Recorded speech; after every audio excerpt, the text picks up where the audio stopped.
Assalamualaikum warahmatullahi wabarakatuh. Waalaikumsalam warahmatullahi wabarakatuh. Pagi ini kita coba diskusi hukum apapun permasalahan yang ada di desa kita, di Kelurahan Adipuro, silakan dipertanyakan. Sebelumnya saya coba memberi pelajaran hari ini tentang bagaimana cara membuat surat kuasa. Bagaimana cara membuat surat kuasa, mungkin bisa direkam atau dicatat. Surat kuasa itu terdiri dari yang pertama, di atas harus ada tulisan surat kuasa atau di judul harus ada surat kuasa. Selanjutnya harus ada siapa pemberi kuasa. Pemberi kuasa itu yang bertanda tangan di bawah ini nama, alamat, tempat tanggal lahir, NIK. Yang diutamakan adalah nama, alamat, NIK. Itu yang diutamakan. Yang kedua, siapa yang menerima kuasa? Sumpama kepala lingkungan. Kepala lingkungan harus ditulis juga nama, alamat, NIK. Nah, di bawah penerima kuasa. Terus harus dimasukkan kuasanya untuk apa? Isi kuasa. Seandainya untuk mengurus BPJS, ini berkaitan dengan Kelurahan Adipuro. Seandainya suruh mengurus surat menyurat, AJB, mengurus sertifikat dan sebagainya, atau memberi kuasa untuk menandatangani perdamaian, itu harus isinya apa. Bawahnya lagi jangan lupa ditulis tanggal, bulan dan tahun tanda tangan kuasa dan di mana tanda tangan kuasa. Seandainya di Kelurahan Trimurjo atau di Kecamatan Trimurjo tulis Trimurjo tanggal berapa, bulan berapa, tahun berapa. Terakhir harus ada tanda tangan dua-duanya, pemberi kuasa dan penerima kuasa. Pemberi kuasanya siapa? Pemberi kuasa itu di sebelah kiri, penerima kuasanya sebelah kanan. Di pemberi kuasa dikasih materai, ditandatangani. Untuk sekarang materai 6.000. Informasi di Januari 2021 materai jadi 10.000. Informasi begitu. Jadi tapi belum ditetapkan. Baru informasi materai menjadi 10.000, tidak lagi 2.000. Nah, itu salah satu syarat surat kuasa.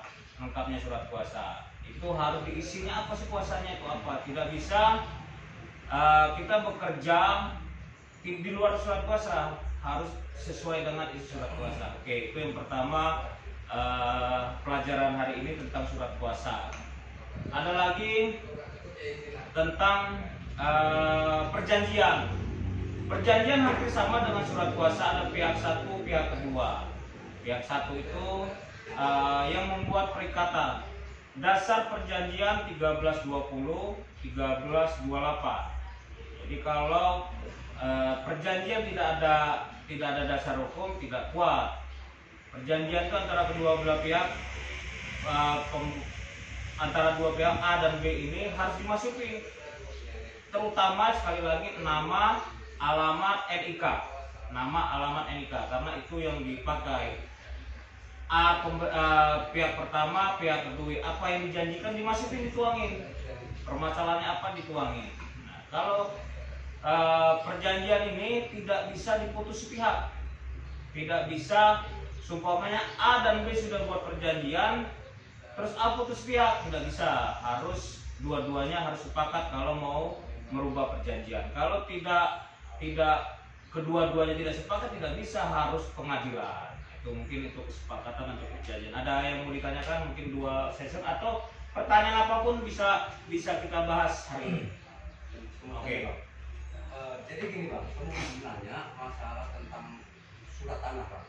Itu kan misalnya saya punya kebun, itu atas nama orang tua saya. Terus itu tulisan itu dulu kan tulisan tanah ya resmi lah, ada stempel dari kelurahan, dari kecamatan. Terus ada yang mengaku itu suratnya itu sama lah sama ini, cuma nggak ada stempel dari kelurahan, dari kecamatan.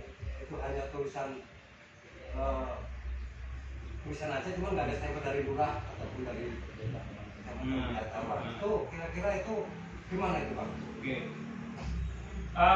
Harus kita tahu dulu surat-surat tentang tanah kepemilikan itu satu girik, AJB, sertifikat. Karena itu benda tidak bergerak. Kalau benda bergerak beda. Benda bergerak itu siapa yang punya BPKB, walaupun namanya siapa saja. Seumpamanya mobil itu atas nama Pak Bayan, tapi BPKB sama saya, STK sama saya, ya ini punya saya. Itu artinya saya bisa balik nama tanpa KTP Pak Bayan juga nggak ada masalah. Yang penting ada jual beli bukti bahwa memang pernah saya beli nama Pak Bayan. Terus masalah tanah, kalau dia punya surat, kita punya surat, keasliannya gimana? Karena keaslian surat tanah itu PPAT kelurahan, PPAT di pengganti notaris adalah camat.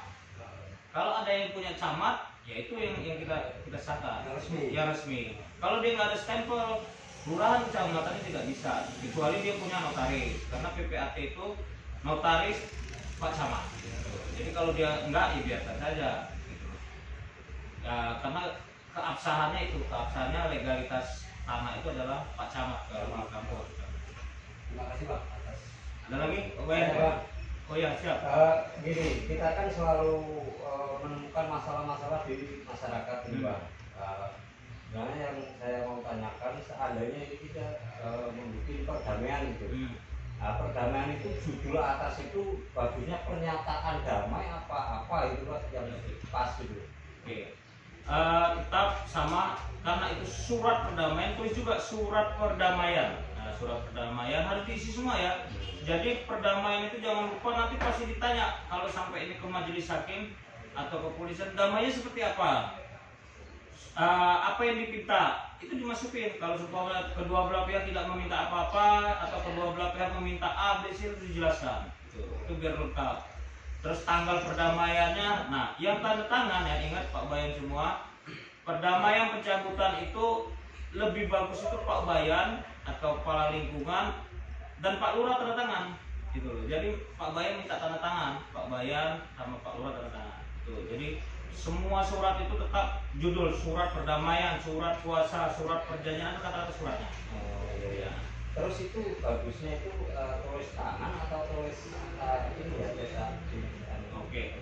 Jadi kalau mengacu ke pasal 1320 itu, kesepakatan kedua belah pihak sah di mata hukum apabila dua-duanya sepakat. Tidak ada kata-kata harus tulis tangan, tidak ada kata-kata harus diketik, tidak ada kata-kata harus bermatrai. Pernah di video sebelumnya itu materai sah tidak kalau tidak bermatrai, kita jelaskan. Karena 1320 itu tidak ada kata-kata bermatrai. Artinya kedua belah pihak itu sudah sah di mata hukum. Iya, sudah bersepakat. Jelas itu. Lagi? Ya. Ini Pak Dewan, ini yang sering terjadi di masyarakat itu KDRT. Jadi dalam suatu masalah terjadi KDRT, siapa sih yang berhak melaporkan selain istri? Apakah tetangga, orang tua, RT atau wali? Pertanyaannya. Oke. Kalau hukum pidana, siapapun yang mengetahui, melihat itu dapat berlaporan. Supaya kita, tetangga kita ribut, sampai ribut atas pemukulan, kita dapat melaporkan ke polisi. Kita dapat melaporkan ke polisi bahwa tetangga saya sering berantem, bahwa ada tidak pidana, itu boleh. Kita melihat siapapun kejahatan, apapun pidananya, kejahatan kita dapat melapor. Itu dasar hukumnya. Jadi kalau masalah KDRT, siapapun melihat, mendengar, dapat melaporkan. Kalau kita sebagai kepala lingkungan, ada tetangga kita ribut, kita mau masuk, nanti disangkanya ikut campur, lebih baik telepon polisi. Kita kan punya telepon Babin Kamtipnas, Babinsa, biar mereka yang menyelesaikan. Kalau kita lapor benar pidana, kita sudah dipusingkan, dibisingkan dengan orang itu. Jadi, nah, ada lagi, seandainya berkaitan dengan ini, selingkuh. Si perempuan ini selingkuh sama orang lain. Si perempuan ini selingkuh sama orang lain. Siapa sih yang dapat melaporkan? Kalau dia di bawah umur 17 tahun adalah orang tuanya. Tapi kalau dia suami istri, istrinya selingkuh, suaminya yang dapat melaporkan. Suaminya yang dapat melaporkan pidana karena ini delik aduan, orang lain tidak bisa malah. Karena delik aduan. Karena seumpamanya saya melihat istrinya A masuk hotel ke orang itu dan melakukan perbuatan hukum. Saya sebagai suaminya tidak bisa melaporkan begitu sih. Kita ngomong ke suaminya, suamimu bejo istrimu masuk kamar sama itu. Nah kalau bejoknya ala biarin aja, itu tidak bisa. Itu artinya biarkan aja. Itu hukum sosial, sanksinya sanksi sosial paling malu saja. Tapi kalau untuk pidana diberi aduan, suaminya yang dapat melaporkan. Kalau suaminya tidak melaporkan, ya itu ya suaminya sendiri yang goblok itu. Mau bayar lagi kak? Pak, ini mengenai perjanjian di rumah tangga. Itu antara kedua belah pihak itu sudah memberikan perjanjian di suatu kertas, cuman sudah tetap di tanda-tanda smart. Nah, apabila si pihak laki-laki itu mengingkari perjanjian itu bagaimana? Yang kedua, penyebar intinya video itu apakah itu bisa ditindaklanjuti ke hukum atau tidak? Oke. Kalau dia perjanjian kesepakatan kedua belah pihak, apabila salah satu tidak menjalankan itu one prestasi. Tapi kalau dia kesepakatan salah satu tidak menjalani itu ada pidananya. Beda, nanti kita bahas lagi antara perjanjian dengan kesepakatan. Perjanjian itu salah satu tidak mengikuti adalah one prestasi. Berkaitan dengan video, undang-undang IT itu dulu masih tentang siapa yang membuat, siapa yang menyebarkan, itu ada pidananya. Apalagi ada fitnah 310 di Undang-Undang ITE itu ancaman 4 tahun penjara. Jadi sebenarnya bukan hanya yang buat, menyebarkan saja dia kena. Jadi tidak boleh kita menyebarkan berita bohong, berita hoax, itu ada pidananya di Undang-Undang ITE. Tahunnya saya lupa, jelas kena Undang-Undang ITE itu. Oke, jadi masalah penyebaran berita itu pidananya jelas gitu. Lagi, oke. Jadi Pak Dewan, artinya saya menyikapi tadi masalah perjanjian kesepakatan hutang piutang. Nah kalau hutang piutang itu kesepakatan kan udah sama-sama komit untuk hutang piutang untuk ini ke instansi kayak bank lah artinya. Nah itu sudah bermatra ya. Nah seandainya salah satu itu tidak komit lah, artinya tidak membayar dengan sesuai dengan perjanjian, itu ada sanksi hukumnya nggak ya? Kalau kita perjanjian atau kesepakatan oleh bank juga kalau seumpamanya kita utang sama bank, terus kita tidak bisa bayar, kita menganggurkan sertifikat. Bank tidak bisa langsung eksekusi ambil. Bank harus ada penetapan pengadilan, permohonan lagi pengadilan, artinya permohonan untuk eksekusi. Ada sidang lagi bahwa si A ini telah one prestasi, tidak membayar dan sebagainya. Kalau bank langsung eksekusi tidak bisa hasil penetapan. Yang dapat mengeksekusi itu cuma satu, pengadilan, kepolisian itu eksekusinya seperti apa? Seperti ada motor kejahatan, dia dieksekusi diambil boleh, cuman polisi tidak bisa eksekusi tanah, rumah tidak bisa, karena itu bukan objek kejahatan. Kalau dia kejahatan murni seperti ada sabu-sabu situ dieksekusi langsung diambil boleh sama polisi, tapi kalau keperdataan tidak bisa polisi mengeksekusi. Jadi tidak bisa sembarang bank langsung ambil, tidak bisa, harus putusan pengadilan. Nah itu kalau itu kan dari hukum dari bank Bang. Ini dari perorangan, artinya dari rumah tangga itu kan mungkin kesepakatan, artinya dari suami istri itu. Suami istri itu kan tadinya bareng, terus bisa membuat perjanjian hutang piutang. Artinya karena udah bersangkutan dengan bank, nah itu nanti kesepakatan membayar separuh-separuh. Nah, seandainya salah satu ada yang mengingkari, ya itu artinya bisa digugat ke pengadilan bahwa si A ini one prestasi, nggak menjalankan itu. Jadi nanti putusan pengadilan kita meminta si A yang tidak mengikuti perjanjian itu untuk dihukum. Nah, dihukum nanti putusan pengadilan. Kalau dia tidak mengikuti putusan pengadilan baru pidana. Jadi semua putusan pengadilan bersifat mutlak harus diikuti oleh siapapun yang ada di dalam putusan itu. terima kasih. Ya. Ada Bang, satu lagi Bang. Siapa ya? bagaimana kalau pajak kendaraan mati? Hmm. Apakah ada kaitannya dengan pelanggaran lalu lintas?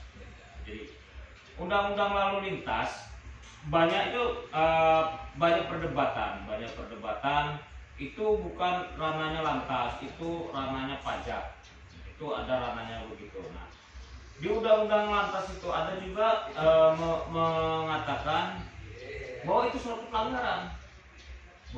pelanggaran, namanya pelanggaran di lalu lintas, ya polisi boleh ambil atau boleh memberhentikan, selesaikan dulu baru polisi akan membalikan. Nah, karena ada pelanggaran dari situ polisi. Tapi kalau bicara dia belum bayar pajak, benarnya dalam teori bukan ranahnya kepolisian kalau bayar pajaknya. Tapi karena itu motor itu lagi bermasalah, ya polisi punya berhak situ. Mungkin dia mengarahkan ke situ, itu menjadi perdebatan, masih perdebatan. Tapi dasar hukum polisi bisa saja karena motor itu masalah. Masalahnya mana? Ya karena belum bayar pajak. Kalau polisi menanyakan kamu belum bayar pajak, mempermasalahkan belum bayar pajaknya, bukan ranah polisi, memang itu ranah pajak. Tapi polisinya ngambilnya arahnya karena dia bermasalah, motor bermasalah yang belum bayar pajak, masalahnya itu belum bayar pajak. Ya, itulah polisi, pintar polisi. Lagi, ini yang sering terjadi di masyarakat, yang terjadi itu masalah utang. Tapi situ karena sering jadi meleset itu di situ ada unsur pidana. Jadi mereka beranggapan kalau sudah pasang badan selesai. Apakah seperti itu? Jadi utang piutang apabila sudah orang itu sebenarnya bukan masuk utang piutang, dia masuk ke 372 karena gelapin uangnya, tidak mengulangi uangnya. Kalau orang sudah ditahan, itu tidak menghilangkan utangnya, keperdataan tidak hilang. Kalau saya bilang itu orang itu agak bodoh. Kenapa? Dia pikir gue pasang badan aja, nggak utangnya hilang, enggak, utang tetap. Garis bawahnya utang tetap. Pidana itu hanya kelakuannya saja, perbuatan dia bahwa dia telah menggelapkan uang orang, itu pidananya. Kalau utang tetap, dengan putusan pengadilan itu bisa kita gugat dia. Memang benar dia punya utang. Nanti kita gugat apa dia punya, kita minta rumahnya disita atau kendaraannya disita bisa. Jadi dia tidak bisa bilang kalau sudah di penjara hutang hilang, tidak bisa. Oke, sudah lumayan itu. Ada satu bang, ini ada suami istri. Suami istri itu dua Ya. Terus suaminya itu merantau tuh si perempuannya, yang suaminya itu merantau, yang istrinya itu selingkuh. Ya. Terus dengar suaminya tahu bahwa itu selingkuh. Terus dia pulang, mungkin ribut, terus suaminya kabur. Mungkin ada 4 atau 3 tahun itu dia nggak ada kabar. Misalnya kalau dia itu masih nafkah sama anaknya, mungkin kalau anaknya kalau masih, kalau enggak ya mungkin enggak gitu. Itu kira-kira terus si istri itu mau gugat cerai, itu nanti si laki itu masih ada misalnya menuntut itu masih bisa nggak gitu? Jadi kalau dia suatu perikatan dia sudah menikah, tidak bisa begitu saja bilang kita sudah cerai karena kamu tidak nafkahin saya, kita sudah cerai karena kamu udah gak pulang-pulang, tidak bisa. Harus digugat cerai, harus ada putusan bahwa memang dia sudah cerai. Jadi kalau dia masih status suami istri, walaupun Bang Toib 3 tahun tidak pulang, tapi masih suami istri dia itu. Nah, memang permasalahan itu yang dirugikan adalah perempuan masih dirugikan karena suami nggak jelas, nggak pulang-pulang. Nah, makanya sarankan ke ibu itu, Bu, gugat cerai. Kalau perempuan namanya gugat, kalau laki-laki yang mengajukan namanya permohonan. Ya, terus misalnya gugat cerai yang istrinya, terus mungkin rimbanya itu nggak tahu si lakinya itu cara prosesnya. Oke. Gugat cerai itu yang pertama di mana perempuan itu tinggal. Kalau perempuan itu umpamanya nikah dia di Metro, tinggal dia di Trimorjo, gugatnya di Trimorjo di mana? Gunung Sugi. Nah itu, seandainya ada lagi si perempuannya di luar negeri, Apakah gugat di luar negeri? Tidak. Di mana tempat nikah? Nah, nikahnya di mana? Pokoknya tinggal nikahnya Trimorjo atau Trimusugi, mitranya Metro atau jadi Metro gitu. Atau di mana dia tinggal terakhir? Sebelum keluar negeri tinggal terakhir di mana? Tinggal terakhir di Trimorjo, ya Trimorjo gitu. Itu jadi harus dibuktikan tinggal terakhir itu biasanya KTP. Kalau KTP dia tidak ada, dia pakai domisili. Memang selama ini dia tinggal di domisilinya Trimorjo. Bisa dengan dasar domisili itu di mana tempat itu namanya lokus, bahasa hukumnya lokusnya di mana. Terus misalnya dia itu mau gugat cerai, misalnya nikahnya itu dibawa lakinya. Nah terus proses gugat cerainya. Oke, memang pembuktian itu adalah surat nikah yang terdaftar. Kalau umpamanya surat nikahnya ketemu, buat laporan kehilangan. Buat laporan kehilangan polisi dari laporan kepolisian itu bawa ke KUA. Nanti akan dikeluarkan salinan. Nah terus misalnya proses ini udah cerai, terus dia pulang. Ini komunikasinya masih suami istri sama kamu. Terus di situ Ya nggak apa-apa, artinya kan tadi dia bilang, saya kok nggak tahu kalau nikah sama suratnya sama kamu. Saya bilang ini hilang karena saya tidak pernah pegang. Itu. Ini udah hilang loh, kan saya nggak pernah pegang, nggak pernah lihat. Saya cari-cari bongkar-bongkar nggak ada. Jadi setelah dia pulang kasih itu udah cerai. Banyak itu terjadi karena kamu nggak tahu di mana letak kamu di mana. Juga kecuali kamu komunikasi, kamu baik dan sebagainya kan. Di waktu kita nikah itu ada ikrar apa ya di belakang surat nikah itu kan ada ya ikrar talak ya. Ikrar talak itu kan biasanya 3 bulan berturut-turut tidak nafkahin, 3 bulan berturut-turut tidak memberi hubungan, itu kan sudah bisa digugat. Oke, boleh. Ini masalah piutang, Bang. Oke. Istilahnya setelah keluarga itu ada sambutan hutang banyak gitu ya. Kalau seandainya itu meninggal itu apa istri itu wajib apa enggak itu? Hutang wajib dibayar. Dia meninggal waris. Warisnya siapa? Kalau suami istri anak-anak, suaminya meninggal istri dan anak-anak tanggung jawab. Kalau anaknya masih kecil-kecil artinya istri tanggung jawab. Jadi orang meninggal itu bukan meninggalkan harta saja, hutang juga wajib dibayar. Jadi kepada siapa kita meminta? Kepada istri dan anak-anaknya kalau suaminya meninggal, atau istrinya meninggal, suami dan anak-anak itu kita tanggung jawab. Kita minta itu bisa ya.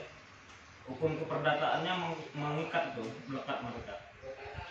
Oke. Ya. Ini mengenai keanggotaan juga. Jadi kita memiliki hutang di bank itu intinya pegawai negeri Pak. Nah, tetapi beliau ini yang memiliki hutang piutang itu meninggal dunia. Tetapi kan ada berbahasa apabila meninggal dunia itu kan dari pihak bank itu ada yang tidak meminta lagi hutang piutang. Tetapi di sisi lain ini dari pihak bank ini tahu-tahu ke rumah Pak. Nah itu meminta untuk melunasi hutang piutang itu gimana Pak itu Pak? Kenapa ya Pak? Pak Bayan nggak nonton video saya lengkap itu.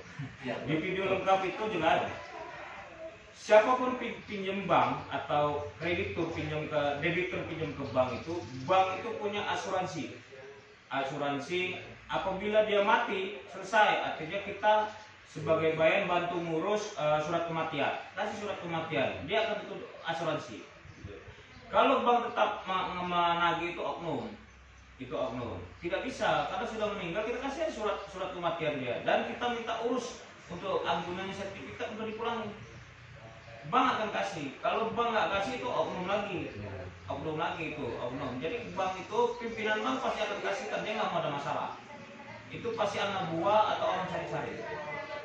Selama tidak ada yang tahu terus diambil sama dia. Sebenarnya sudah ditutup ini. Dia meninggal sudah ditutup, sudah tidak ada lagi. Nah, yang itu ambil itu tanda kutip bisa dikantongi sama dia. Selama tidak ada orang tahu.